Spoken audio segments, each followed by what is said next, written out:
This past week, Aaron and I noticed that the mat in front of our kitchen sink was wet.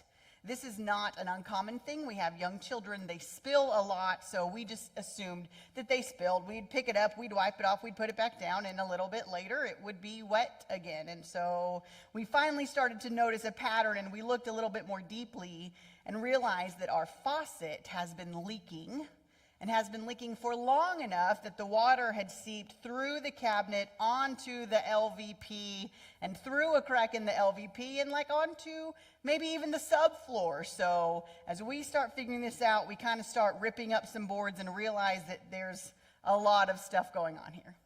So we called our insurance and we called our neighbor and we tried to figure out what our next steps were. And we realized that the first step is to assess the damage. So we discovered this on Thursday. We were realizing all these other things on Friday. But on Friday evening, Aaron had a youth event at his church that he and Zoe went to. And they were gone for 6 hours.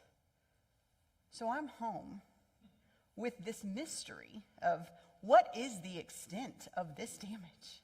Never one to just sit in the mystery. I decided that I had 6 whole hours to myself with 2 small children to figure out the extent of the damage underneath our floorboard. So we get out all the tools. I start pulling things up. I realize that I need to move the fridge, but it's got, a water thing to it. So I have to figure out how to turn off the water, which is in the basement, and then disconnect the hose, and then move the fridge. All the things, right? All the things. It was great.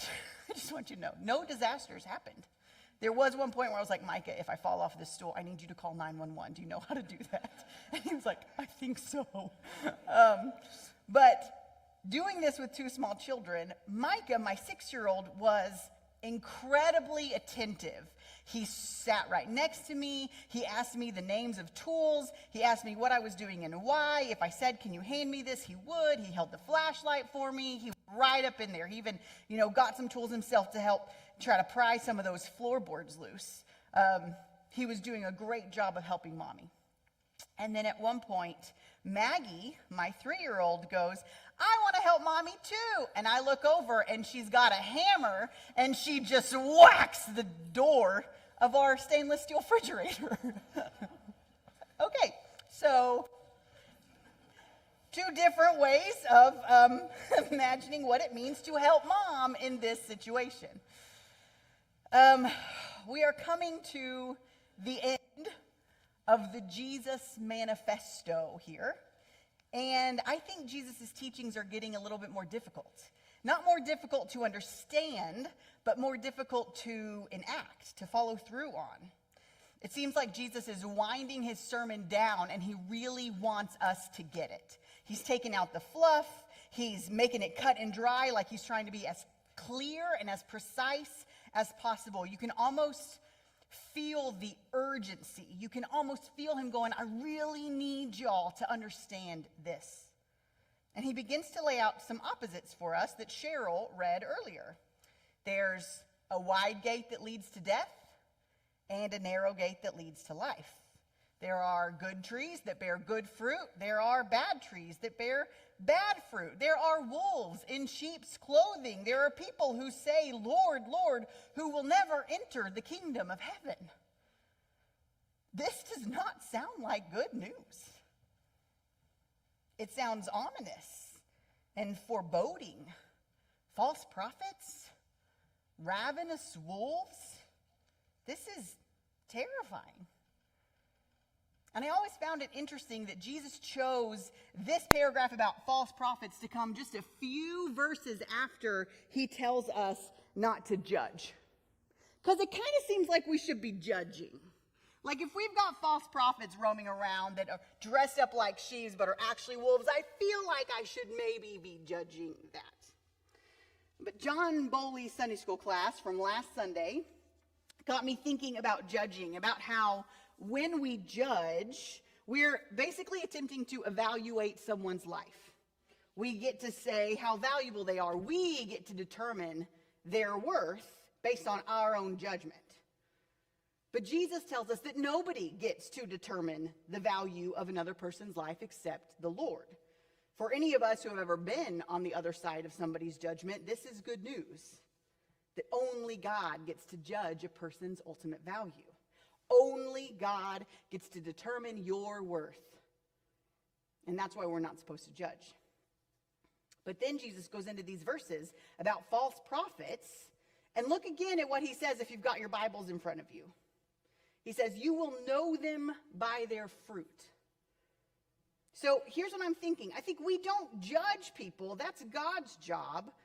But we should discern fruit. Let me say that again. We should not judge people, but we should discern fruit. I think Jesus wants us to do this. He's encouraging us to pay attention to fruit so that we can know who we're dealing with. And I think he tells us this not to speak a word against those people, but to speak a word of caution to us so that we won't be conned by the counterfeits that are out there. And according to Jesus, they are indeed out there. There's this pastor that got famous a few years ago because his church was rapidly growing. I mean, it was growing so fast. It was so incredible. He wrote a book. It made it on the New York Times bestseller list, and everybody was looking to this guy as like the epitome of what a successful leader looks like. But then slowly these kind of testimonies started coming out of the other side of that leadership, the side that people don't see from the pulpit, that he was controlling, that he was manipulative. He's got a quote that says something along the lines of, you either get on the bus or you get under the bus. You either get on the bus or the bus is going to run you over. And actually what I think he said in a podcast was, by the grace of God, we have a pile of bodies behind our bus. It also came out that he actually paid a marketing firm, not him, his church, paid a marketing firm to make his book a #1 New York Times bestseller. Because he said, I'm not going to write it if it's not going to be a bestseller. So you got to do what you can to make it that way. So they did. Now listen, maybe you blame him for his cold, hard leadership, or maybe you don't. Maybe you fault him for doing what he had to do to get his book on the bestseller list, or maybe you don't. By all outside perspectives, he seemed to be the epitome of a successful, faithful pastor. But the way he lived produced fruit that left a bad taste in people's mouth. It produced fruit that was rotten, that was sour. And again, I think Jesus encourages us to notice this so that we can be cautious about who we're following. We might look at people and go, oh, they're so successful, they're such a great leader, they're a best-selling author. But are they bearing good fruit? Their actions, their leadership, their choices, if they seem to disregard everything else that Jesus has said in this Sermon on the Mount, then they're probably not the people we should be following. Not if we want to follow Jesus. They aren't the ones we should seek to emulate, no matter how successful they seem.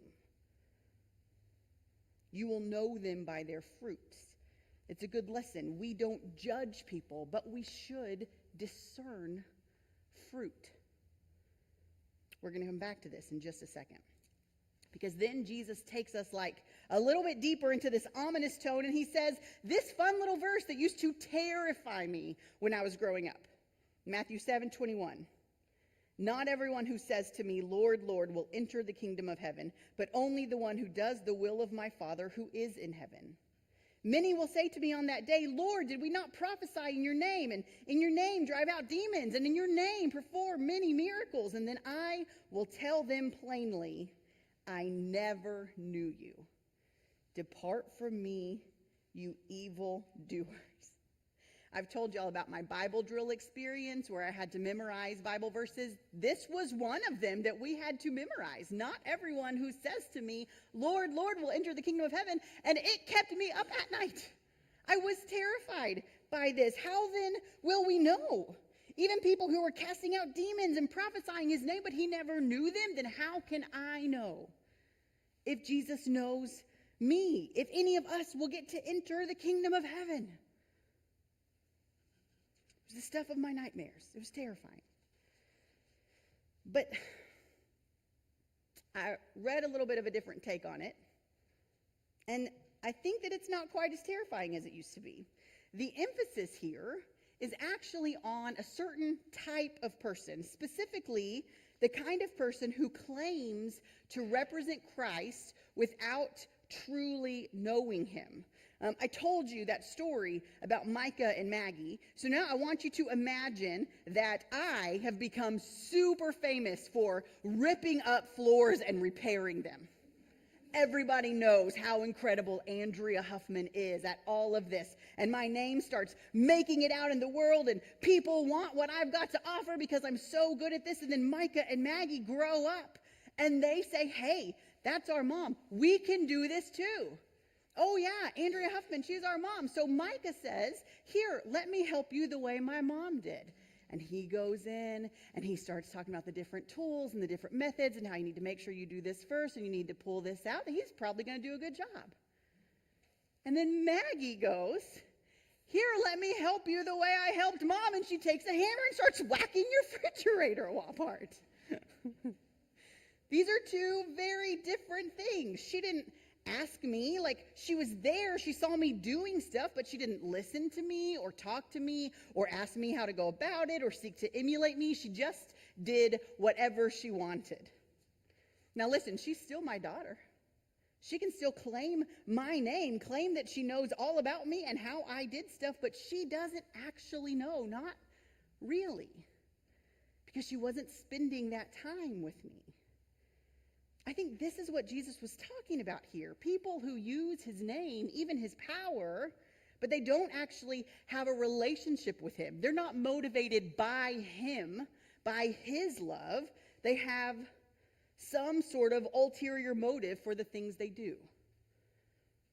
And maybe you're thinking about televangelists or politicians or that pastor whose example I gave you earlier. But I think about me. I think about me. How many times do I want to preach a good sermon? Not so that you all will experience Christ, but so you'll think I'm a good preacher. How many times do I want to help someone else, not just to do something good, but so that I'll feel better about myself? How many times is my motivation not quite where it needs to be, even though I know that I love the Lord? These are challenging verses. They help us discern the fruits of others, but they also check our own motivations too. They help us keep ourselves and our self-deception in check as well. And they sound really hard, but I think they're actually an incredible means of grace. One of the books I'm reading on the Sermon on the Mount right now put it like this. The author said, Jesus loves us too much to mess around. He loves us too much. He's not playing games with us. He's not going to let others play games with us. So these verses, I think, are for our own protection. They protect us from those wolves in sheep's clothing by encouraging us to discern the fruit of others. But they also protect us from ourselves by encouraging us to check our own motivations and let the Spirit work in our own lives too.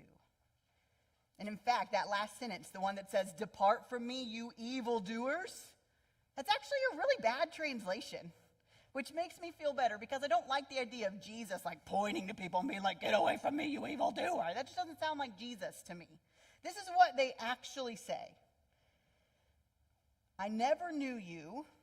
Go away from me, you who behave lawlessly."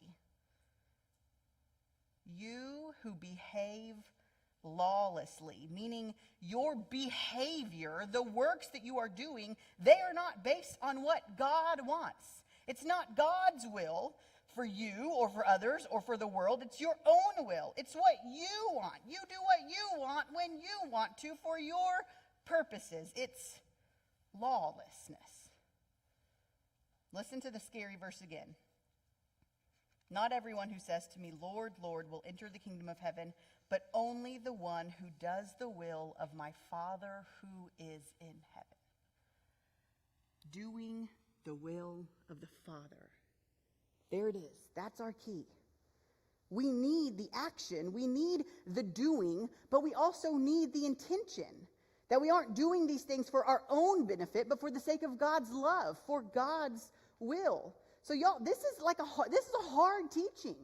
It's challenging for those of us who love to keep our faith into the realm of intellect and intention. Those of us who like our faith to stay in the realm of intellect and intention. I like to think about God a lot. I like to ask deep questions. I love deep theological discussions. I want to know or I want to not know. I like to think that I can know God or that I can't know God, and I can sit and think about God all day. And it can all stay right up here. Doing the will of the Father means it has to get out of just my intellect and my intentions and into my body and my actions. It has to be something we actually do.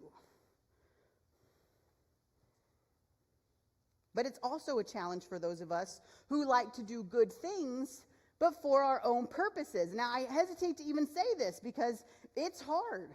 There's a recent study that talks about gratitude journals, how gratitude journals and keeping a list of things you're grateful for really does, in fact, up your amount of joy. It really does benefit you. No matter what situations you're in, no matter what's going on in the world, naming what you're grateful for can help your outlook.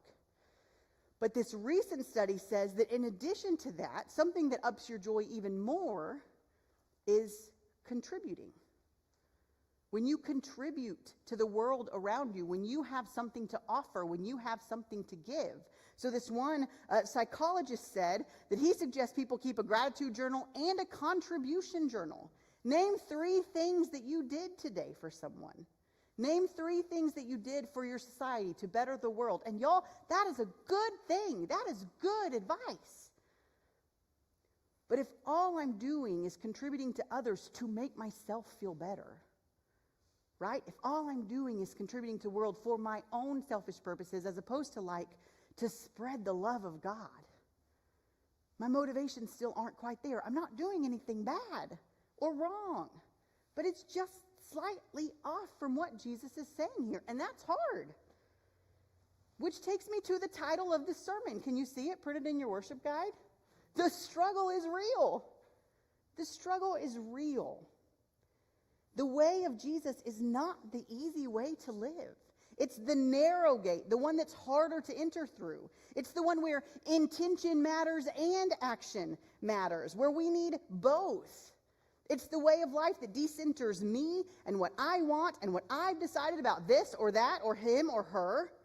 And instead it centers the will of God and the way of God. The way of Jesus is not easy. The struggle is real. And we all get to ask ourselves, is it worth it? Is following Jesus worth it? I think that question is especially pertinent this week between Palm Sunday and Easter Sunday, where we learn that following the ways of Jesus might mean we run up along the wrong side of the religious systems, like Jesus did. Following the ways of Jesus might mean we run up along the wrong side of empire, like Jesus did. That the way of Jesus isn't the way of earthly power and success and popularity. On Palm Sunday, everybody thought he was awesome. They waved their palms just like our kids did. They said, Hosanna, just like we did. They thought they were welcoming a coming king. And within 5 days, those crowds who were shouting Hosanna shifted and started shouting crucify instead. Almost everyone turned on him in the end. And this is the guy that we're choosing to follow. Is it worth it? This is a question we each have to answer for ourselves. But if I may, allow me to leave us with some good news this morning. Even if you choose not to follow Christ, you are still loved by him. And even if you choose not to follow Christ, you are still held in the grace of God. And even if you choose not to follow Christ, you were still made in God's image and you still matter to your Creator. And if you do choose to follow Christ and the ways of Christ, what life awaits you? The life that you long for, the thing that will satisfy the desires of your soul that you didn't even know you had, the thing that is open and free, and Christ is ready and waiting and willing to invite everybody into it. The struggle is real. But if there was ever something worth struggling for, it's Jesus.